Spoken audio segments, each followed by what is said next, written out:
So, my story's long, but I'm going to try to summarize it best I can. My ex-husband, now ex-husband, and I was told at a very young age that I could never get pregnant. Well, come 35, I discover I'm pregnant. So I have, who is now my oldest child. He is 17 and a half at this time. And after I had him, I really wanted to have more.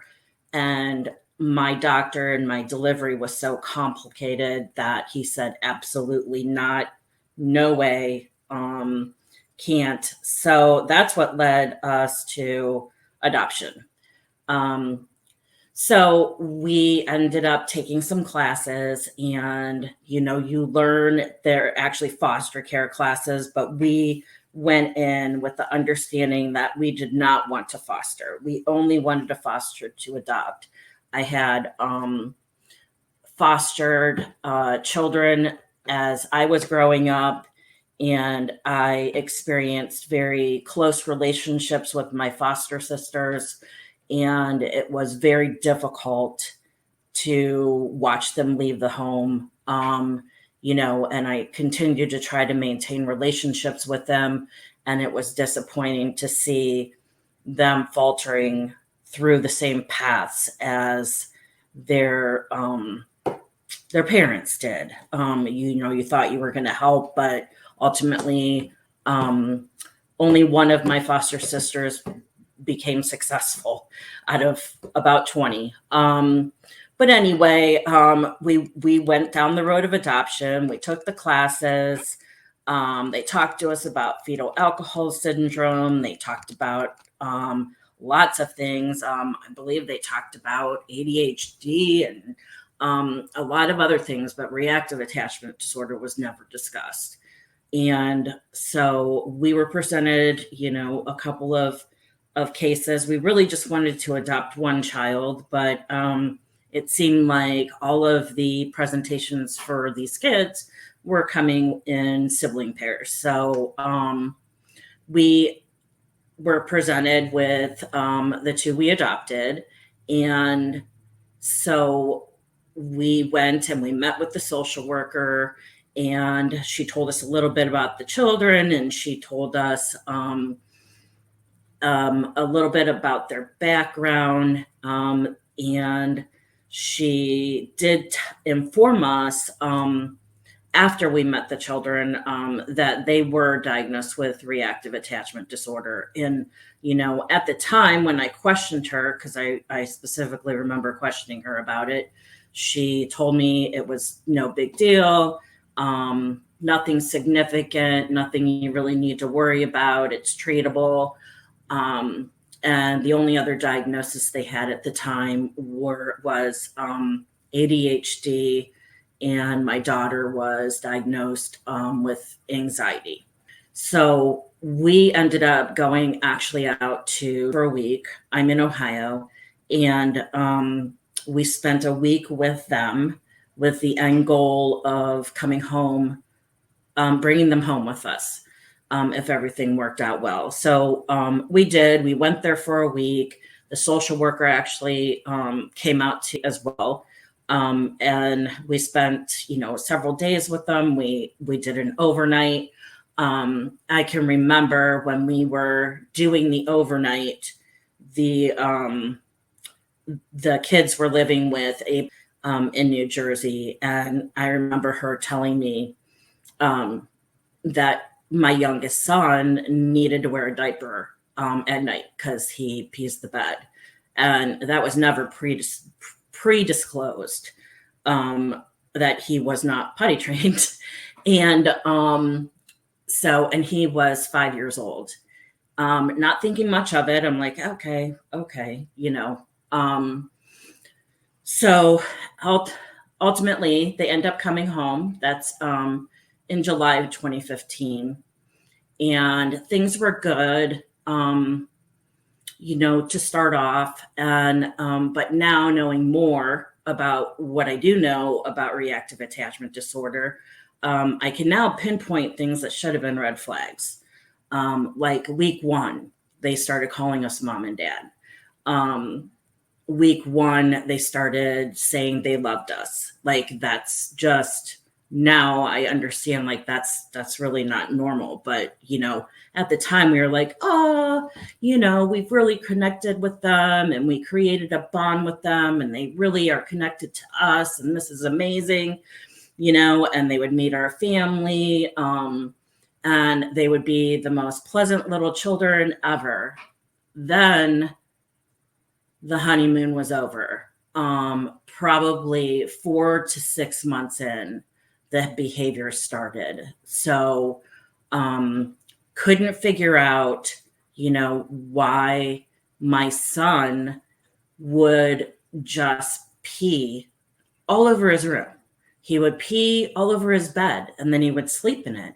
And it was just crazy. We just couldn't understand it. We couldn't make rhyme or reason of it. And, and my daughter was just like, I used to say, she was like a roller coaster. She would go from happy to angry and swinging in negative 10 seconds. Like it was like you'd watch the transformation in front of your face and I didn't even know where it was coming from. And, I'm thinking, like, I'm analyzing and trying to figure it out. Like, was it like a trigger? Did a dog bark? Was it a smell? Was it like trying to figure out what is going on with these kids so I can eliminate these triggers?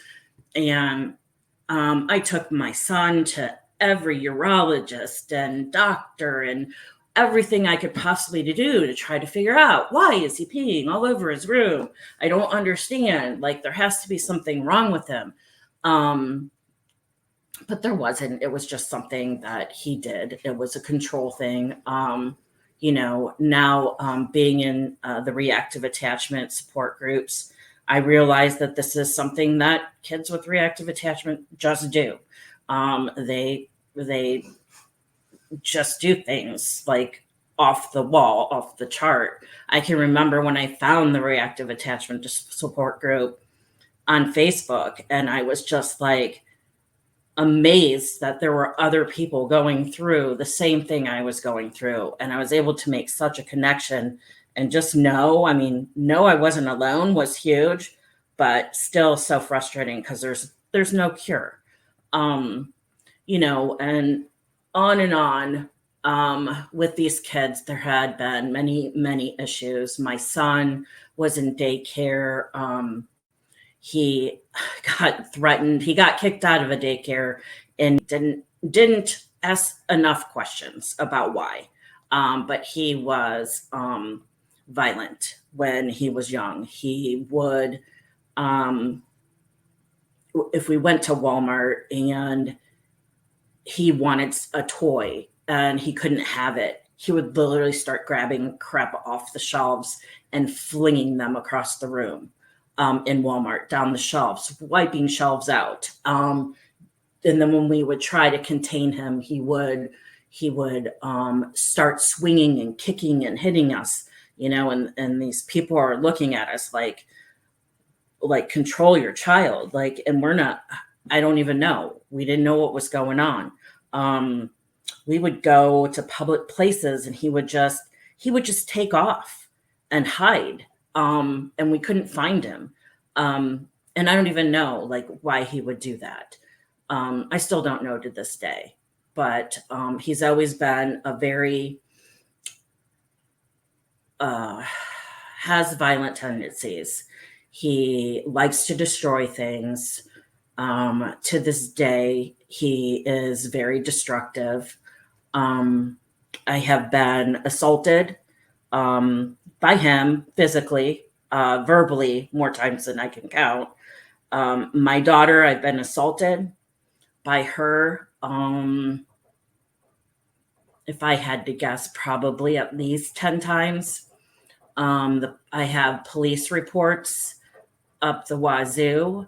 I have done every form of therapy that you can think of with these children. They have had out of out of home therapy. We've had IHBT in home based therapy. We had PHP and IOP. They've been in RTCs. And, the behaviors just continue, continue, continue.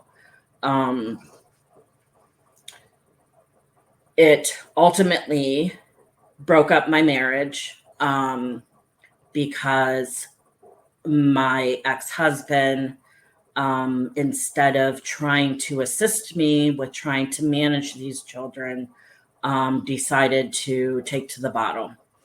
And that was his coping mechanism. So ultimately, I had to tell him to leave.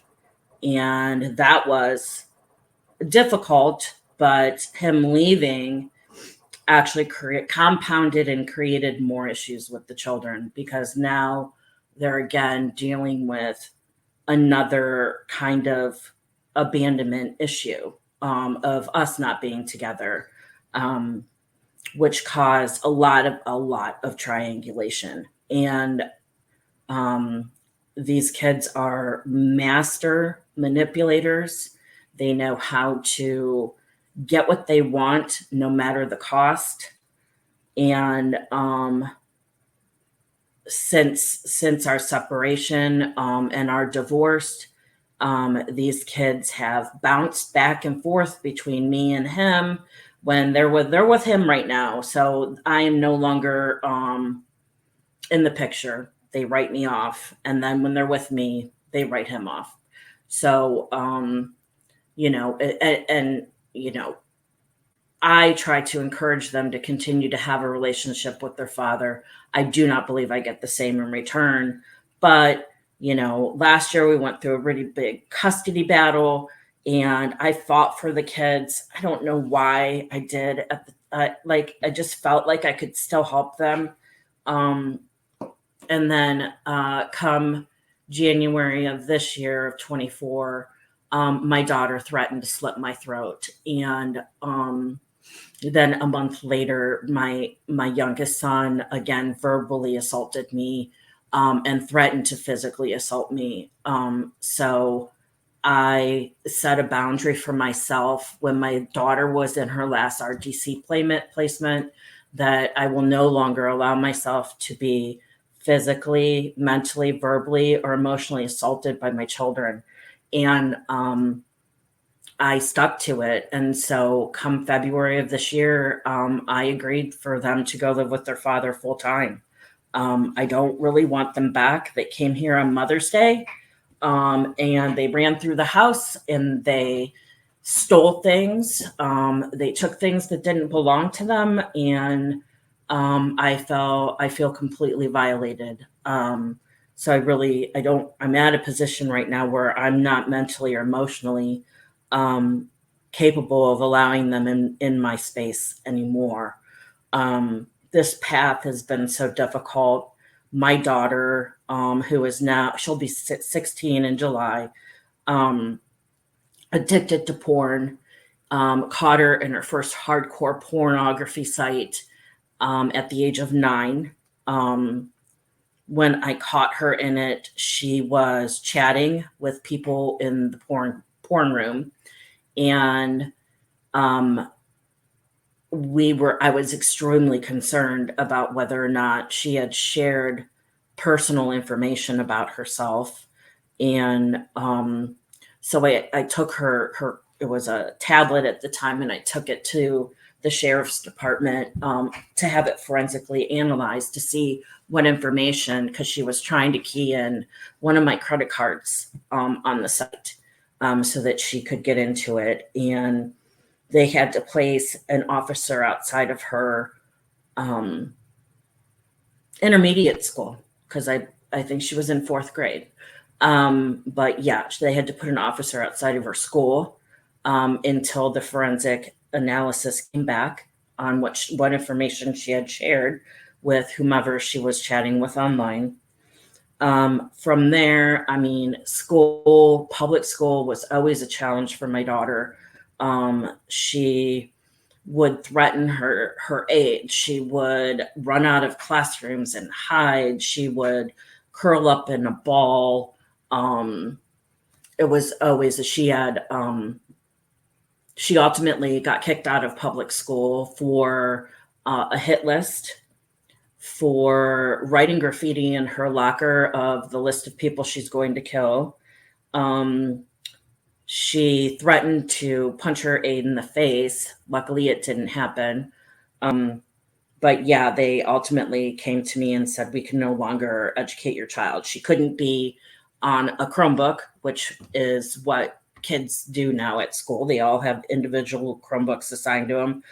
They couldn't allow her to have a Chromebook because she would figure out ways to get on porn during class. And so they had to put her to paper pencil. Public schools aren't staffed to accommodate that. So I was left to try to find her a school that would be suitable and take her. Um, she is on an IEP for emotional disturbance, and she continues to this day. She's in a specialized school now, but uh, even that school, they let her get away with murder. It's supposed to be a school that is supposed to take in kids with these specified behavioral disorders and be able to get them to deal, like, to address the issues and deal with them. But they don't. She flicks the teachers off, and she cusses them out, and she refuses to do her work, and she won't sit in a chair. She lays on the floor. She, now that she's living with my ex-husband, he allows her to have a cell phone. So she's on her cell phone in the middle of class, and I'm like, why are you allowing her to have her phone? They're like, well, it's a violation of her rights for us to take her phone. um, our governor just passed a rule that allows schools, it was just done this week, that schools, there's a law now that says that kids cell phones are no longer allowed on the premises of schools because of their hindrance to education. So I think that's a great law. Hopefully it passes and abide, um, but anyway, my daughter has had 5 psychiatric hospital stays. She is constantly in suicidal ideation state. She is often in a homicidal ideation state. My oldest son, who's my biological son, she has threatened him at knife point on 3 separate occasions, and he has been beaten up more times than he should have ever been allowed. As a parent, I wish he was never exposed to these children, because this is a life that I inflicted upon him. I didn't know. Had I known going in what kind of behaviors, reactive attachment disorder, or just basic early childhood developmental trauma could have on a kid, I would never have taken this road. Everybody goes into this with this vision of this wonderful, beautiful, happy family, and we're going to do great things together. And it wasn't like that at all. Didn't look forward to doing things together outside of the house. I was diagnosed PTSD probably 6 years ago. And I literally did not want to leave the house with my adopted children for fear of what they were going to do outside of the house. But I am strong. I am strong-willed, and I don't let a lot get me down. And I would continue to try and try and try over and over again, just to be slapped in the face again with their behaviors. Driving in the car was a nightmare. They would beat the crap out of each other. I have had crap thrown at me while I'm driving. I've had them grab me by the neck while I'm driving. It's just the craziness is just I don't know. It's unreal. It's not anything you can imagine. My son, I worry about him. He's just got he has absolutely no self-regulation, and I worry about what's going to happen when he reaches adulthood, because he's not receiving any treatment at all, living with his father. He doesn't have any coping mechanisms, and I am extremely concerned about what his future looks like, as well as my daughter, with her porn addiction and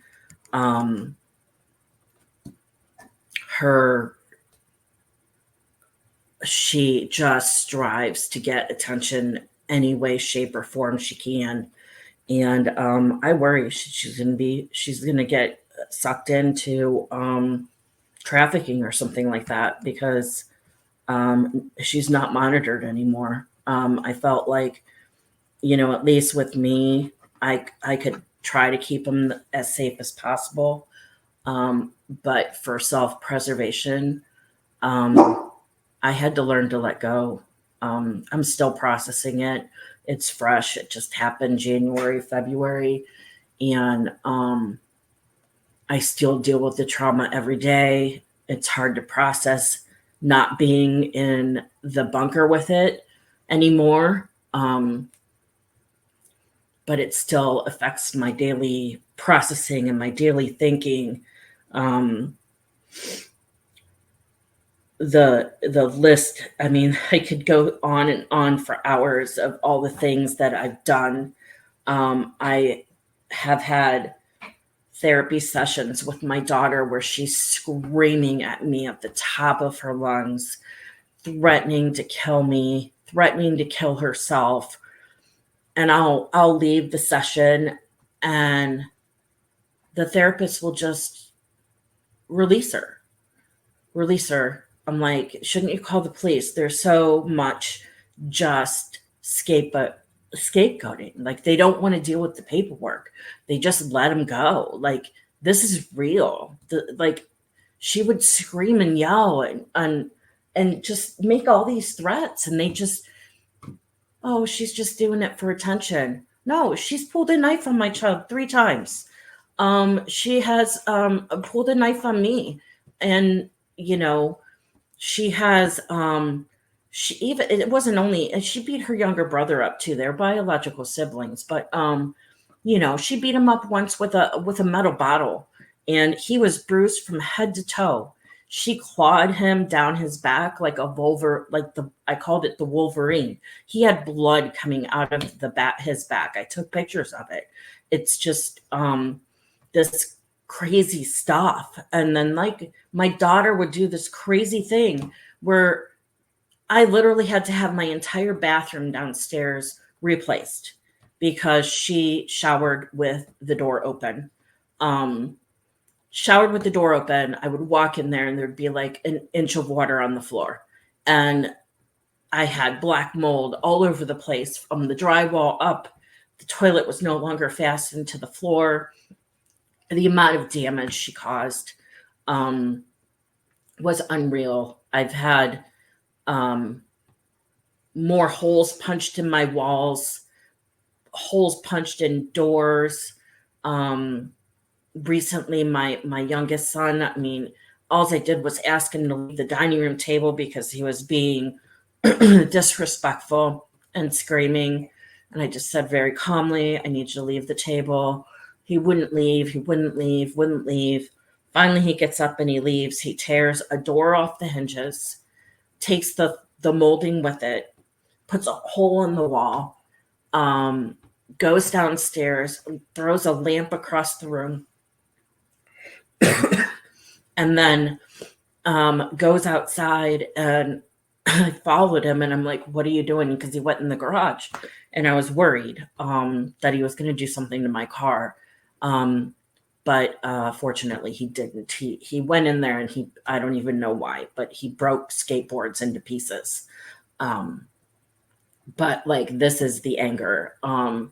One time when I took a play date away from him because he was screaming at me, F-bombing me with this, that, and the other, just because I asked him to clean his room up. And he ran outside, and I live on a state route, and he ran all the way out to the road and told me he was going to run in front of a car to kill himself. And so, I had to call the police, and I was able to get him to back away from the highway. Um, and then, the police came and just took a report. A lot of times it's just a report, but like, they always say, like, when I was physically assaulted on a police report, they say, do you want to press charges? And as a parent, you really don't want your kid to go to juvie, but so um, going back though, press charges. That's the best advice I can give someone, for somebody who's been down this road and just had the system fail. Just press charges against your kid. My daughter, after the whole, it was middle school when she had the hit list and the vandalism and stuff like that in school. I did file a police report with her on that. And then in turn, she got unruly child charges put against her. And then that's how I actually got in front of the juvenile court system with her by doing that. And then I was able to get JFS, or Job and Family Services, or CPS, whatever, different counties call them different things. But I was able to get the magistrate to order that their involvement, and then they had to assist me with finding her an RTC placement. It was juvie or RTC. So I picked the residential treatment center. But even at that, I mean, residential treatment centers, they're just breaks for the parents. They don't really come out with the tools necessary to be able to live in society. I mean, I hate the word normal, but like in a normal capacity, with self-regulation, with coping skills that they can keep and continue to use. They'll come out and they're good for the first, 2 or 3 months. And then the spiral happens again, and she starts self-harming, and she starts cutting, and she starts threatening to kill herself. And then she ultimately ends up threatening to hurt somebody else too. So the last occurrence was in January of this year of 24, and I had an IHBT therapist coming to the house. And sometimes I would participate in the sessions and sometimes I didn't. But on this particular session, I was in it, and my daughter got up in probably 5-10 minutes into the session, and just gets up and walks out, because she didn't want to talk about anything. So she goes in, she takes a shower. Me and the therapist continue to talk. And then she comes out of the shower, and she immediately has an attitude. And she's like, oh, you guys are still here. And I go, yeah, well, we want to leave this on a positive note. Let's just finish the session. Well, apparently my daughter had been hearing some of the things that I was talking to the therapist about, because she was eavesdropping. And so she immediately started screaming. She screamed to at my therapist. She doesn't effing, or her therapist, that she doesn't effing like her. She needs to get the F out of the house. She wants to punch her in the fucking face. And then she turns to me and she's like, and I want to slit your throat. And after that, I'm going to fucking kill myself. And so we're trying to de-escalate the situation, and I get up and I go, listen, I need to walk I need to walk away for a minute. Well, I get up and walk out, and the therapist follows me. And I was like, aren't you going to stay in there? And she's like, no, I have to go. I'm like, what do you mean? Don't you need to de-escalate her? She's like, no, she'll be fine. Puts on her coat and leaves. And I'm like, and I specifically remember looking the therapist right in the eye. Should we call the police, or should we call 911? And she just looks at me with the deer in the headlights. And I'm like, she's never dealt with anything like this before. She doesn't know. Like, she's just probably fresh out of college. And so I called her the next day to talk to her. And I'm like, hey, we ended up in the ER. The police were called, and she was going to kill herself, or she was going to harm herself. I'm not sure. She has attempted suicide before. She has cut herself. And I wasn't sure. You don't know. Is it attention seeking, or is it real? You don't know. Are you willing to take the risk? But you live in this constant flux of questioning what the right thing to do is. And when I asked the therapist on the phone about the thing that night during that session, she denied that she heard anything. She said that she doesn't recall that there was a lot of yelling going on and screaming, and it was very chaotic, but she doesn't remember any words that were said in the therapy session. And I'm just like, I'm sorry. Isn't that your job? Like, to listen to your client? So I ended up calling her boss, and then I called her boss's boss, and I just threw a fit. I was like, oh my God, your therapists have a moral, and not only that, a legal obligation to do mandate reporting. And she did not feel like doing the paperwork, I feel, because it was like 8 p.m. at night, end of her shift, and she probably just wanted to go home. And so that's the night that I walked into the ER after the sheriff comes. The sheriff comes that night, and he tells me, oh, you should fire that therapist. I'm like, okay. I'm planning on it, but okay. And then they proceed to tell me that I am supposed to put my daughter in my car and drive her to the ER. And I'm like, how is that any different? Like, my daughter just threatened to slit my throat, but you want me to put her in my car, and she's threatening to kill herself. She could jump out of the door to kill herself while I'm going down the road. But you want me to put my life at risk and her life at risk while I drive her to the ER. No, you're going to take her. Like, you have to tell these people how to do their jobs. It's horrible. It's horrible. The system is horrible. It's so broken. So broken. And then that night, I get a call from the nurse after they get my daughter to the ER. And because I normally just wait until they call me for check-in, and then I'll head up there, because otherwise I just sit in the waiting room for hours while they do her pre-assessment. And so the nurse calls me from the hospital, and she's talking to me, and she's saying, wow, your daughter's a real, she's got a mouth on her, I'm like, yes, she does. And come to find out, the nurse wasn't even in the hospital room with my daughter. She was talking to me about somebody else that they checked into the hospital under my daughter's name. And then she tells me, oh, how ironic that there's two patients in the ER tonight with the same first and last name.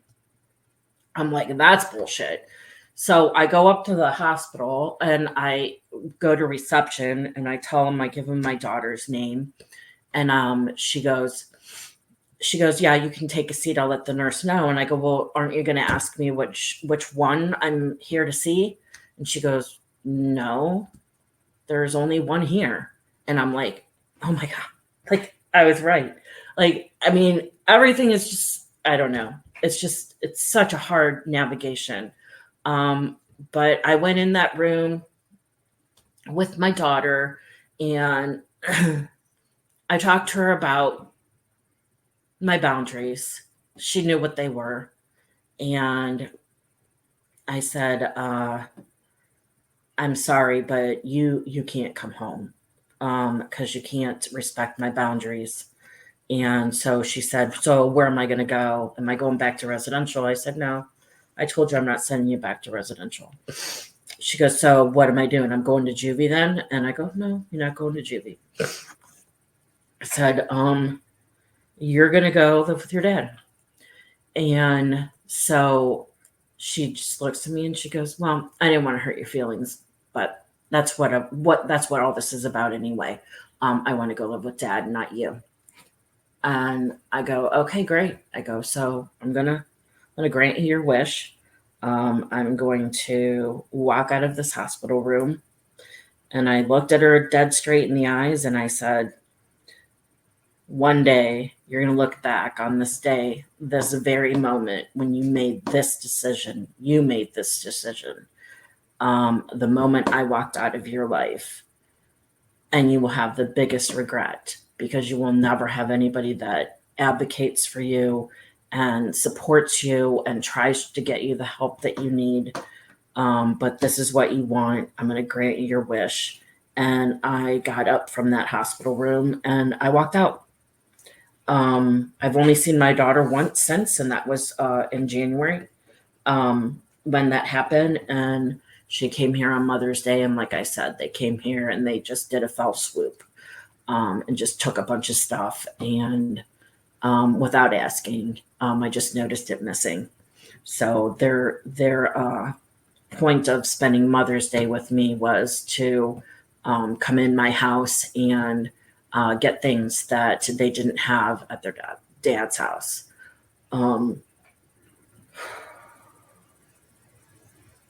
The road's been, like I keep on saying, it's been long. I have been trapped in my daughter's room while she's been beating me with stuff. I have, she was beating up my oldest son at one time. I walked in and tried to break it up. And as part of doing that, she started swinging and kicking me and actually ended up breaking my thumb. She's a very mentally unstable child. She's going to have mental issues for the rest of her life. And, I don't know. I had to come to the conclusion that I can only do so much. They have to want to help themselves in order to get the help that they need. And they're probably not going to get to that till well in their adulthood. But I do know that there is an absolute need for mental health professionals, for police officers, for the judge in the juvenile court, anybody that I've dealt with. It's like you tell them these behaviors and they don't believe you. There is no way a child can beat their parent up, or there's no way, these things can happen. But it is believable. It is real. And I'd often lead off the conversation because, when police would show up here, I'd be like, hey, listen, they're adopted. They have a trauma background. just so they like, I don't know if I said that because I needed to disassociate, like, or give them an excuse for the behaviors, but yeah, there absolutely needs to be more awareness, more mental health, JFS or CPS. They, I had a JFS worker come here in my house. She was on our case since the start, since 2015, and she came in my home. She would have to do a monthly visit, and this one time she came in my house. It was December. I remember it was right before Christmas, and she starts telling me that I need to allow my adopted children to be more independent, that I needed to um, allow them to be left home alone because I would not leave them home alone for fear of what would happen without me here to diffuse, um, try to put some regulation into a situation. I was scared to death to leave them here alone. Um, and she told me, well, I think you could leave them alone and as long as they don't cook anything. I'm like, what? What the hell is that supposed to mean? She's like, well, the worst that could happen is they could catch the kitchen on fire. And I'm like, no.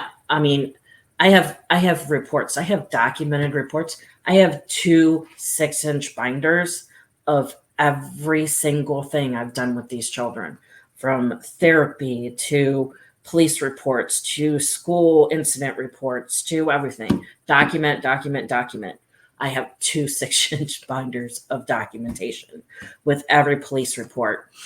And yeah, and she wants me to leave these kids home unattended by an adult, the same kids that have pulled knives on my oldest son. My youngest son, actually, my oldest son woke up from a dead sleep to find his youngest brother with a knife at his throat. So my oldest son and I used to sleep behind in my room with like an external outdoor lock on our door, my bedroom door, because we feared for our lives. We didn't know that what would happen in the middle of the night, and if they went to bed or um, were having an episode that didn't get completely de-escalated. um, yeah, we slept in my room with the door locked, and um, I'd have to lock the knives up. I'd have to lock the pills up. I would have to um, be very aware of my surroundings, and it's a very difficult way to live. I'm Katie Rose. I'm the founder and president of Attached Families Inc. I am a mother of two beautiful boys that I adopted from foster care, who, due to their own demons, issues, they spent 10 years um, being violent in some way. Most people talk about domestic violence and they don't include the fact that there is child to parent violence. And it happens every day in America to thousands and thousands of families who are ashamed or blamed or isolating themselves because they don't know what else to do. Most families who reach out for help and ask for help are somehow hurt in that process. they become blamed or threatened that they'll lose their other children simply for speaking out and looking for help. It is my hope that while connecting and partnering and collaborating with these amazing other organizations, that we can bring awareness to society that this is happening and something needs to change. It is no longer okay to say that the systems are broken and go on with our day. We must do something to fix it.